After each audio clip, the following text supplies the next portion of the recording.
How's it going, everybody? This is the Figuring Out Finance podcast, episode number 13.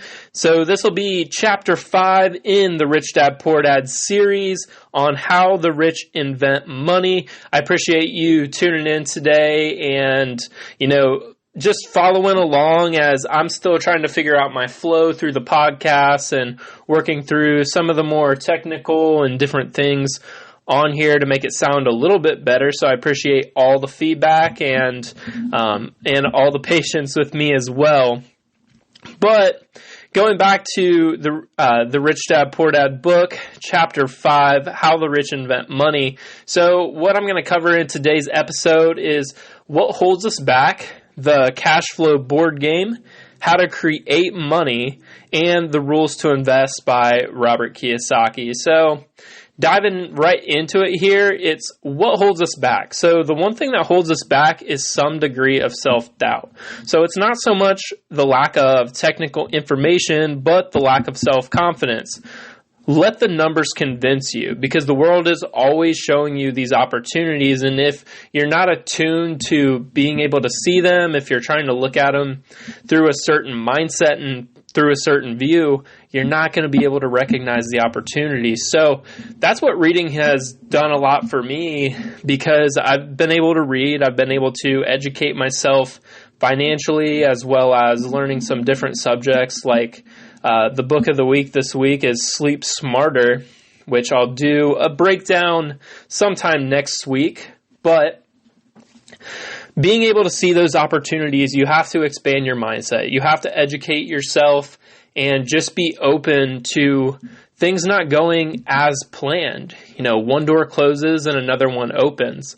So for me, this was getting into real estate. I've been trying to figure out what to do, how to get into it, and looking into subject to deals, you're looking at the expired listings list. Well, what do you know? I go tour houses and I meet an agent who says, hey, the problem I'm really having in my business is that I can't get to these expired listing calls. It's like, well, I have the time right now. Would I be able to do that for you? She's like, oh, yeah, sure. So I've been doing that for about the past week and a half now, being able to talk to a lot of people and get on the dialer. So that's recognizing an opportunity and being open to it being a little bit different than how I originally thought that I was going to get into the game. But I'm enjoying it so far, and that's a little bit on what I'm doing right now as well. So moving on here, the cash flow board game is probably the most relatable board game you can have to finances and life other than Monopoly. So Monopoly is a little bit, I think, more fun, but cash flow is a little bit different in that sense. So in the beginning of just explaining the game a little bit, you start out with your goal. So whether that's traveling the world, golfing around the world,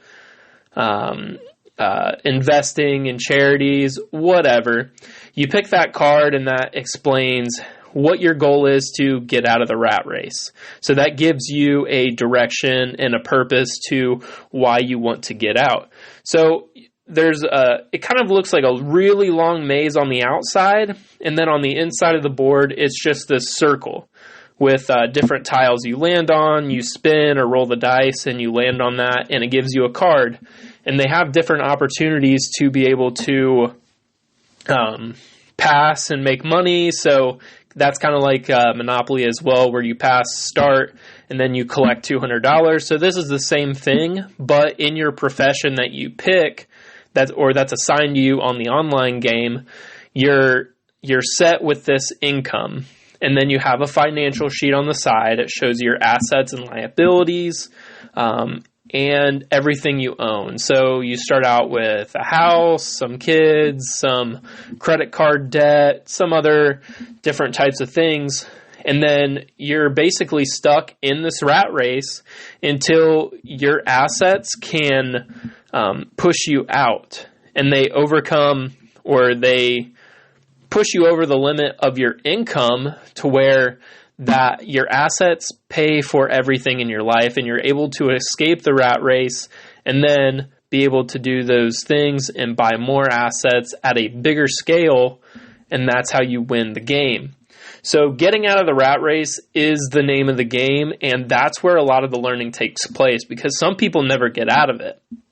And until you understand the whole point of the game, which is to get out of the rat race, it can be very confusing. And it mimics our financial lives in a really, really interesting way. So I struggled learning the message for a little bit, but I knew the goal was to be able to get out of the rat race. So my goal was to try paying off the debts as quick as I could, but it didn't really help. And why that was because I started learning that buying the assets benefited me more because it offset the liabilities and put money in my pocket every month. So say I had the credit card debt and it was costing me $200 a month, I could buy an asset for a lower amount of money than it would have taken to pay off the credit card debt that paid me that $200 a month and more to as an asset, so it canceled out the credit card debt. So why was I working so hard to be able to try and save that money to be able to pay off the house or the credit card debt or the car or boat debt that I had, when I could be using that money or using a smaller amount of money to be able to buy cash flowing assets? And that's the part that people get confused about, because there's different opportunities in the game. When you step on one tile, it gives you, I forget what word he used in the book, but it gives you a boat. It's like, oh, awesome, I just got a boat. Well, that adds on to your debt $150 to $200 a month. So getting that boat really didn't help you at all. But buying assets is going to be able to offset that. It's going to be able to pay for your freedom, and it's going to eventually be more than your income, which is the goal.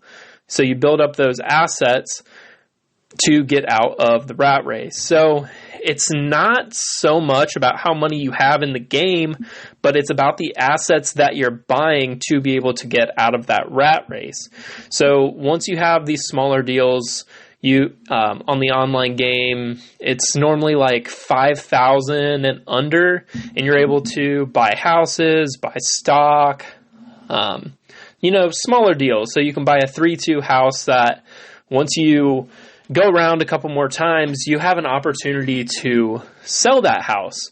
So you might have bought it for maybe $3,000 down, and it was a $40,000 house. Well, now a couple rounds later, you have the ability to sell it as a $75,000 house, which adds into your bank account and allows you to do bigger deals, which are about $5,000 to $6,000 or more. And that's where the massive cash flow gets, because that small little house, the 3-2 house, may have been putting $200 into $200 to $300 cash flow per month.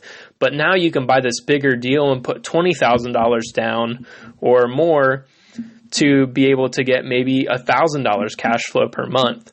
And when your goal to get out of the rat race is only $5,000, taking that bigger chunk is going to be a lot easier. So I really, really recommend going and playing the game. I think it's on richdad.com, and you can play the game for free after you sign up. It's a huge game changer, and it definitely has helped me down the road for a lot. And so now I'm able to understand the game and teach it as well. So moving on here, financial intelligence is simply about having more options. So if the opportunities aren't coming your way, what else can you do to improve your financial position? So let's tie cash flow back into this. So the more money you have and the more assets you have, the more options you're going to be able to have, whether it's to sell, whether it's to buy even more assets, and then what can you do in your life? So just to sit and think on that for a second, it's what if the opportunities aren't coming your way, what else can you do to improve your financial position? And that's the creative part and the thinking outside the box that's where you're going to have to do a little bit of the work. So, how do you create money? So that's a lot of what this chapter was about, is how the rich invent money. So Robert was talking about him buying houses from the bank at $20,000 I think at this time it went through a big crash in the late or the early 90s or the late 80s. So it would have been similar to about the 2008 crash, where houses were up for sale and they were super, super cheap, and you could go to the bank and buy them for really, really cheap. So using this example from the book, he was going to the bank and buying houses for $20,000, little cash out of pocket because of the little down payments, and then he was able to go back and resell them for $60,000 to somebody else. So, and he was able to do that within a day. And him and his wife both did this and stacked up a ton of money. So if you go back to the numbers, he bought a $20,000 house with about maybe $2,000 down, and then resold it to somebody for $60,000. So right there is how the rich invent money, because he created that $40,000 by buying the house at 20 and reselling it for 60. And that's just simple math. And the way he was doing it at that time, and the way you could do it at that time, it was more on notes and on paper, which gets a little bit more technical.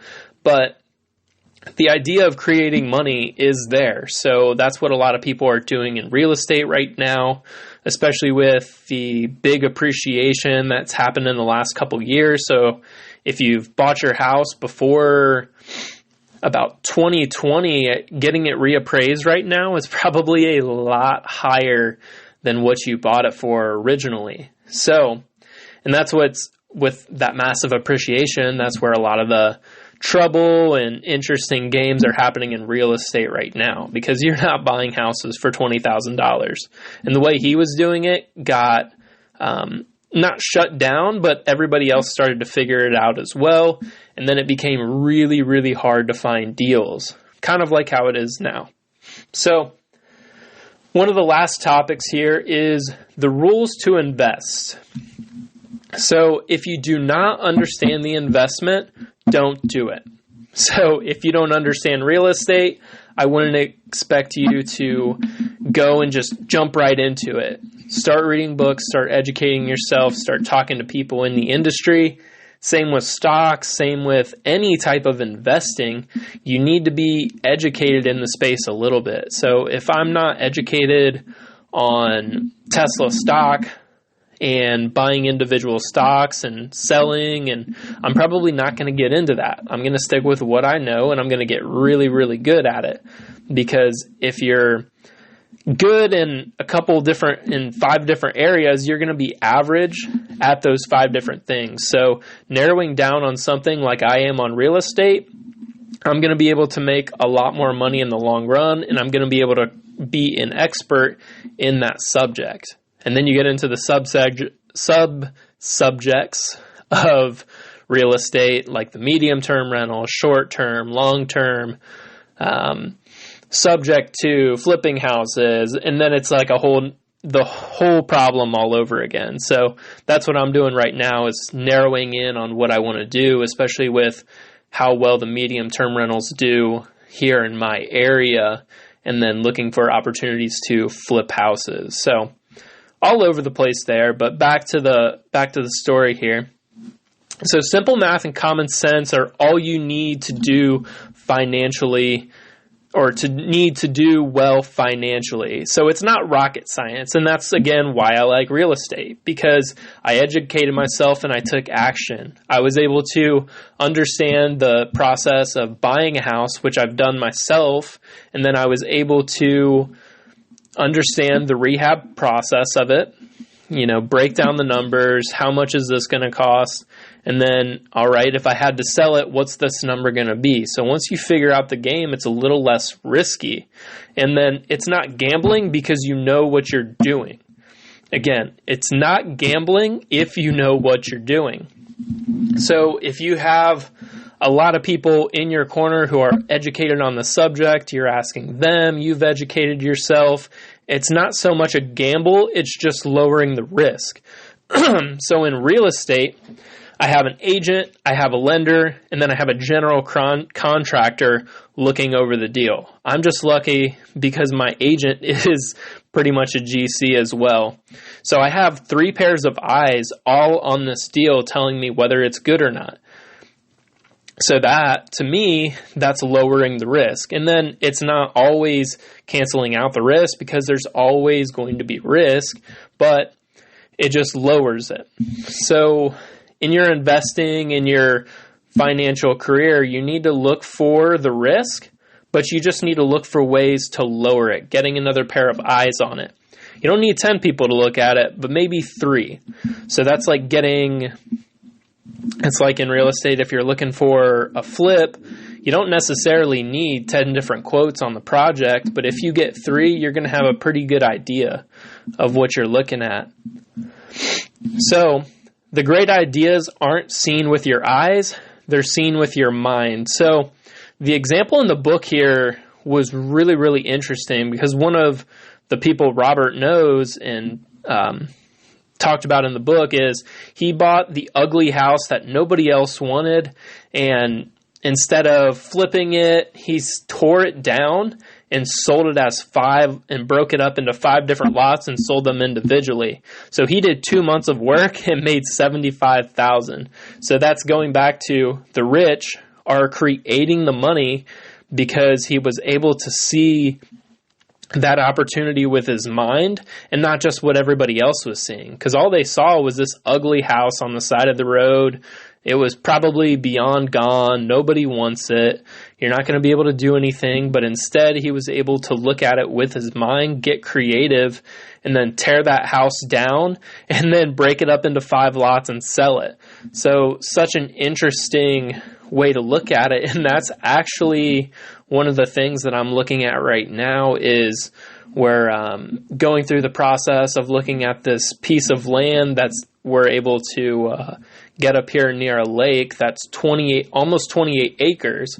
So going through my specific deal right here is there's 2 houses on that piece of property where it's almost 27 acres. So we could buy it, say we buy it at $600,000. We cut off the part with the house. Let's just round it up to 1 acre. So we have 27 left. We sell the house at $300,000. So that's 600 minus 300. So we really got all that land at $300,000. And then we can resell that land at say 700 to 800,000. So let's just take the small number there, 700 minus 300,000. That's going to be a $400,000 gain. And that's looking at real numbers in real life, what I'm going through right now. So that's a real life example for you. And, I'll definitely keep everybody updated as we go along there. But that's what I got going on the side here. So again, great ideas are seen not with your eyes, but with your mind. So get creative, get educated, and start being able to look at these opportunities in a different way. So lastly here, there's 2 different types of investors. So the one investor here is someone who buys a packaged investment. So this is going to be that person that's really busy. They don't want to get really educated. So they go and talk to a real estate company, a financial planner, buy mutual funds, just because it's clean and simple. They don't have to get their hands dirty. Maybe not because they don't want to, but maybe because they don't have the time. And it's simple and easy for them. And it's like, hey, this is where it's going to be in 30 years. Good enough for them. So the second investor is the investor that I want to be. It's someone who creates investments. So the three things that you need to do to be this investor is what Robert Kiyosaki talks about. It's you need to find opportunities that others missed. So that's going back to the buying the ugly house, tearing it down and selling it for 5 lots, making $75,000 in 2 months of work. So that's finding those opportunities. And then, number 2, you have to raise money. So it's not about what you know more than what you buy, because investing is not about buying. It's more of a case of knowing. So you could be that person where you're not actually buying the deal, but you could be raising the money for somebody else's project. So you have to be able to use somebody else's money to be able to make money for yourself. So that's where the interesting deals where they talk about $0 out of pocket. It's all over the place, and that's what's going to get the most clicks. But that's where you're going to make a lot of your money, by being knowledgeable about that subject and raising that money. And lastly, organizing smart people. So in my area, I have an agent, I have a general contractor, and then I have a lender, all working for me, or working with me, I would say, not working for me, but we're all working as a team to be able to get this deal done. So they're so much smarter than I am about this subject. All I am is the monkey that brought them this ugly looking house, and it's like, all right, well, what can we do with it here? And they start running the numbers. If we buy it at this, we sell it at this, what are we going to need to fix it? And that's all I really need to be a part of right there, because they can do the rest and they can tell me whether that's a smart deal or not. And I'm just going to leave it right there, but that's in every other part of business as well. Being able to find those smart people like attorneys, like a CPA, that's able to help you plan these things and really be hands-on with your investments. That's where you're going to be organizing your smart people and really making a difference. So that pretty much wraps up Chapter 5 of Rich Dad Poor Dad. I hope you guys are really enjoying this series. I'm having a great time going back through this book, especially where I'm at in my life right now, and just trying to figure out what's that next thing for me. What am I going to be doing? So really awesome for me to be able to read, and I'm going to leave with a quote here. It is what you know that is your greatest wealth, and it is what you do that is your greatest risk. So be able to sit on that until Monday's episode, where we're going to be breaking down Travel Hacking 101, which is what I'm going to be really interested to talk about. So if you're still listening to this point, I really appreciate it. Thanks for sticking with me. Go follow me on all the socials at Figuring It Out Finance. Keep listening to the podcast. Go take the survey on figuringoutfinance.com. Sign up for my newsletter as well, so you can stay up to date on everything that I'm doing. So that's Chris Rickenboss signing off here for the Figuring Out Finance podcast, and we'll see you for the next episode.